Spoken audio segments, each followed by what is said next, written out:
हम वादा करत नहीं, हम ऐसे वादा करके देखिए हम नेता ना है, हमके वोट नहीं खेले बेके और वो लोग बिना आशीर्वाद दे दिले हमारे खातिर बहुत बा। हम वादा करत नहीं कि भगवान अगर हमके बहुत बड़ा आदमी बना देले ना तो हम अपना पैसा से फिल्म सिटी बनाए भेजी गया, जमीन लोग लोगों को कलाकार है, हम नेता तो है ना। हम के करे के दोस्ती अनाज के की दोस्ती समाज के करा के दोस्ती अनाज के की दोस्ती समाज के, गैस के दी की प्याज के। देखिए इंसान में एक बात बताए आपसे, वो ट्रेन गलत नहीं होती है जो लेट होती है, वो सवारी गलत होती है जो उस पे सफर करती है। हमें अपने आप को समझना तो पड़ेगा ना। हम अपने बच्चों की भविष्य तय नहीं कर सकते। हमें अधिकार तो मिलता है तो कम से कम हम उस अधिकार के साथ हम अपने ऐसे इंसान को चुने जिससे हमारा भला हो सके। आज अगर यहाँ फिल्म सिटी बन जाए तो मुझे लगता है कि खेसारी लाल यादव यूपी में शूट करने जाते हैं, वहाँ पे कम से कम 60 से 70 लाख रुपया भैया प्रोड्यूसर और डायरेक्टर यूपी सरकार को दे के आता है।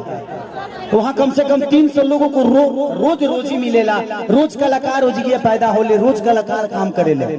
लेकिन बिहार सरकार के कोनो चिंता नहीं है। ये बताई खेसरिया चाहे जितना भी संपत्ति बनौले बा बॉम्बे में बनौले बा, अगर वे चीज बिहार में रही तो खेसरिया का सारा संपत्ति बिहार में रही ना, हम अपना परिवार के अपना भाई लोगों के साथ रहते तो हमके भी तकलीफ होला, हमके भी अच्छा ना लगे कि हम दूसरा शहर में जाके दूसरा राज्य में जाके दुगो रोटी कमाता नहीं।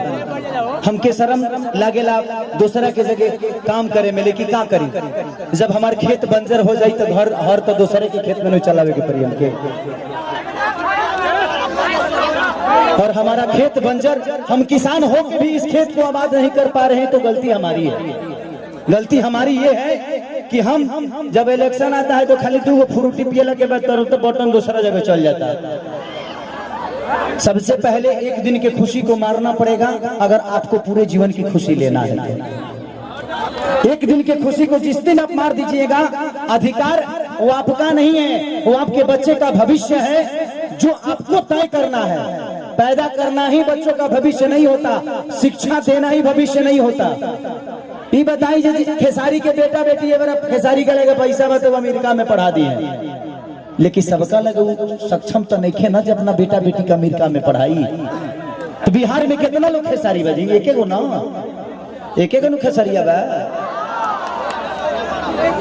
ये बताइए आज भी हमारे बिहार के नेता हैं, यूपी के नेता हैं, सबके अपने बच्चे कोई अमेरिका में पढ़ता है, कोई लंदन में पढ़ता है, कोई मॉरिशस में पढ़ता है। किसी किसान का बेटा कहाँ पढ़ने जाता है क्योंकि उसकी क्षमता नहीं है। क्योंकि इन लोगों ने अगर यहीं पे स्कूल दिया होता तो इनके भी बच्चे यहीं पे शिक्षित हो जाते, लेकिन इन्होंने जब अपने बच्चे का भविष्य तय नहीं किया तो हमारे बच्चों का भविष्य तय कहाँ से कर पाएंगे। अब ये बताइए कि यूट्यूब पर डाल दी तो लोग कहिए खेसरिया राजनेता हो गए। अब हम अपन दुखो ना कह सकिले। अच्छा हम नाजायज बोलते हैं चाचा। अभी बताइए खेसरिया जब अपना खातिर हॉस्पिटल नहीं बनवले तो गांव भर का इलाज कहां से कराई। तो जब ये हमारे नेता अपना इलाज कराने के लिए एम्स में जाते हैं, हमारे नेता अपना इलाज कराने के लिए बॉम्बे जाते हैं, विदेश जाते हैं, तो ये बताइए जब ये अपने इलाज के लिए अस्पताल नहीं खुलवाए तो हमारे इलाज के लिए कहां से खुलवा पाएंगे। मेरी उम्र आज 28 से 30 वर्ष की हो गई। 30 वर्ष से हो सकता है 5 वर्ष बाद मुझे होश आ गया होगा। 25 वर्ष से तो ऐसा ही देख रहा हूँ कि हमारा बिहार में बदलाव कुछ नहीं हुआ है। दारू बंद हुआ है तब वो मिलिए रहा। इसमें दोष हम सरकार को नहीं देंगे क्योंकि हमारे पास रोजी नहीं है। हम अपनी रोजी ढूंढते हैं, वो चाहे हमें नशा में मिले या बुराई करके मिले या किसी का मर्डर करके मिले। हमारे पास अगर रुचि होती, हमारे पास काम होता, हमारे पास किसी का विश्वास होता तो शायद आज हम भी बेकार नहीं होते। किसी फैक्ट्री में अपने ही जिला में, अपने ही गृह जिला में, अपने ही घर में काम करते। तो जब इंसान बेकार होता है तो वो गलत काम करता है। तो गलत काम तभी होता है जब इंसान फुर्सत में होला। एक गलत काम हो जाता है, टाइम ना मिले। सही बताओ तार गेहूं के दवरी आई तो तू दूसरा के टिकोड़ा तुरे जीवो, तू अपन गेहूं कल बना। तो जब हमारे पास अपना वर्क होता, हमारे पास फैक्ट्रियां होती, तो आज हमारे भी घर की औरतें अपने पति के साथ रहती। ये अपने पति के लिए तरसती नहीं कि होली में आएंगे तो दीपावली में आएंगे। आज हम अपने बच्चों के साथ होली मनाते, दीपावली मनाते। हमें दीपावली मनाने के लिए किसी का परमिशन लेना पड़ता है, किसी से लेटर देना पड़ता है कि सर हमको जाना है अपने बीबी के पास, छठ आ गया है। तो हमें तो त्योहार मनाने की भी आजादी नहीं मिलती है।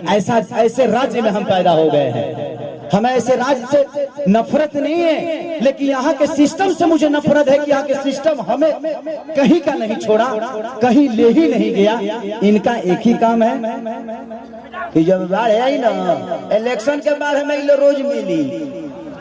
अगर इलेक्शन बा यहाँ बाढ़ आई कि चिवड़ा खात खात पेट मॉल हो जाए, खूब खाए बरवा चिवड़ा। लेकिन यही इलेक्शन बीतते ही एक भी आदमी, हाँ, जो आपके दर्दों को समझता है। मैं किसी राजनेता पे उंगली नहीं उठा रहा हूँ, मैं सिस्टम पे बात कर रहा हूँ। मुझे दुख होता है ऐसे देख के।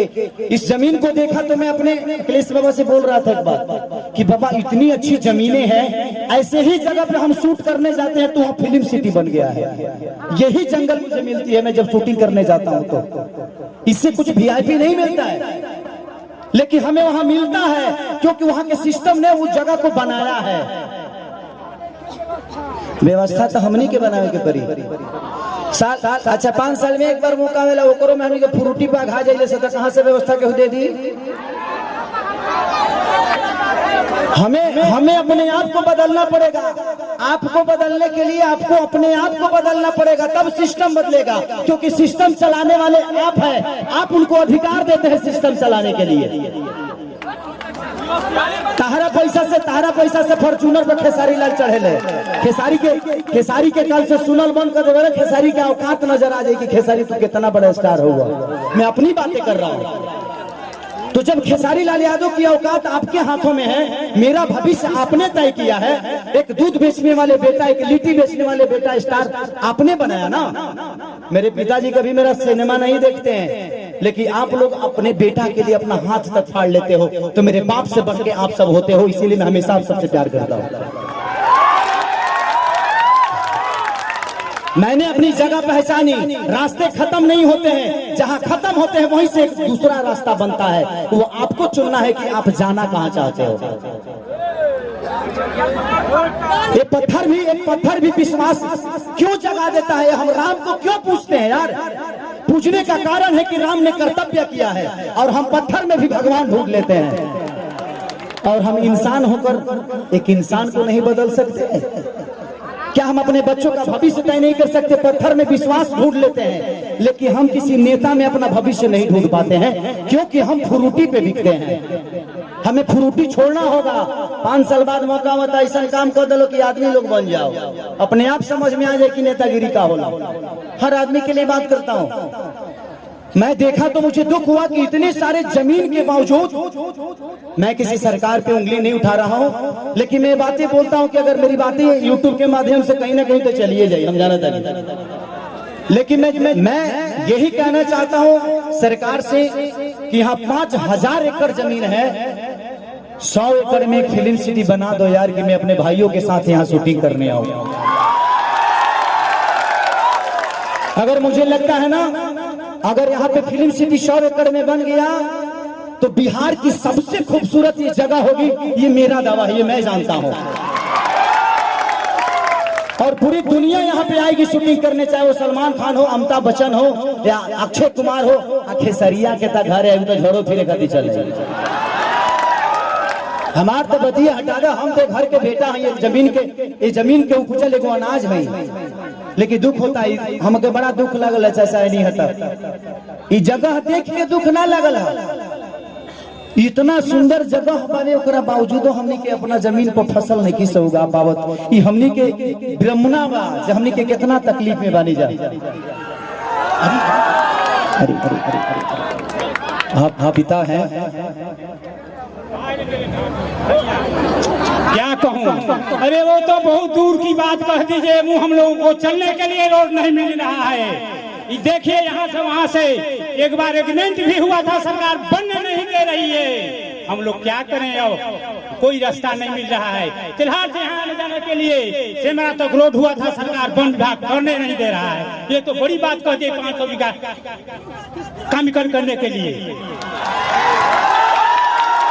एक बात बताई, हम बहुत गरीब परिवार की बेटे लगे 50-100 करोड़ 200 करोड़ रुपया नहीं थे, लेकिन भगवान अगर हमके बहुत बड़ा जरिया बना दी है ना, हम वादा करत नहीं, हम इसे वादा करके देखिए हम नेता ना है, हमके वोट नहीं खेले बेटे और वो लोग बिना आशीर्वाद दे दिले हमारे खातिर बहुत बा।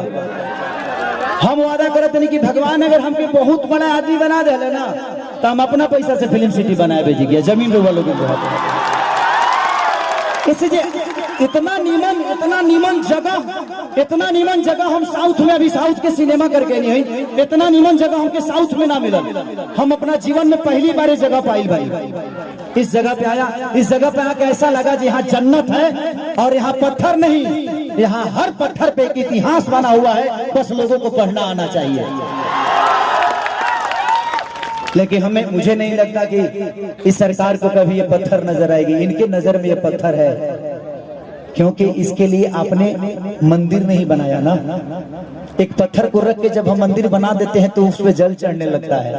आज इस पत्थर पे आप मंदिर बना दीजिए, देखिए सारे भक्त जल चढ़ाना शुरू करेंगे और ये हमारे लिए मंदिर नहीं भगवान का मूर्ति बन जाएगा यही पत्थर। लेकिन सरकार के नजर में एक मामूली ये पत्थर है, लेकिन वो मंदिर बना दे तो शायद ये पूजनीय हो जाए, लेकिन शायद ये लोग नहीं बना पाएंगे।